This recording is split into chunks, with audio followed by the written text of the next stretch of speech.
Pour ce troisième tome de la saga Assassin's Creed Fragments, j'ai choisi de raconter l'histoire de Margot et Hermeline en 1609, deux sœurs qui étudient les arts de la guérison et de l'apothicairerie sous l'égide de leur mère, Catherine, qui finit par être accusée de sorcellerie et conduite au bûcher par le maître juge à la solde du roi Henri IV, Pierre Rostegui de l'Ancre.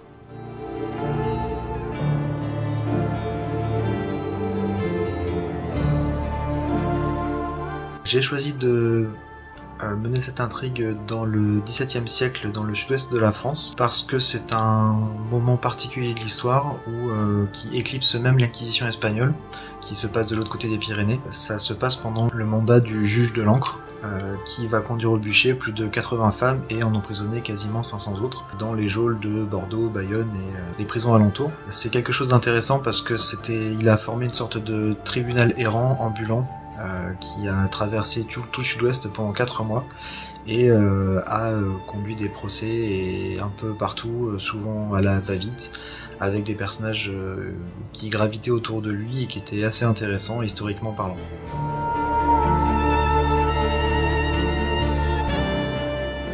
Hermeline et Margot, les héroïnes du roman, sont deux sœurs. Hermeline est un peu plus sage, même si c'est souvent une apparence. C'est une très belle jeune femme qui apprend les arts de la guérison auprès de sa mère, qui est très douée en chirurgie, qui est très douée en préparation d'onguents et de potions, mais qui rêve d'autre chose. Elle ne supporte pas vraiment la vie qu'elle mène dans le sud-ouest à la campagne. Elle aimerait bien aller en ville, rencontrer des gens de son âge, vivre d'autres choses en fait.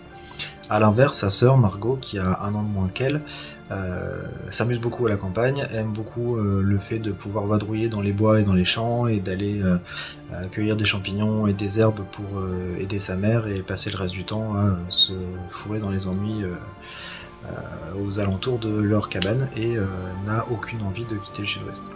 Donc elles sont opposées, mais en même temps elles s'aiment beaucoup, elles tiennent beaucoup l'une à l'autre. Elles ont développé un vrai amour sororal, et l'histoire risque de mettre à l'épreuve ces éléments-là.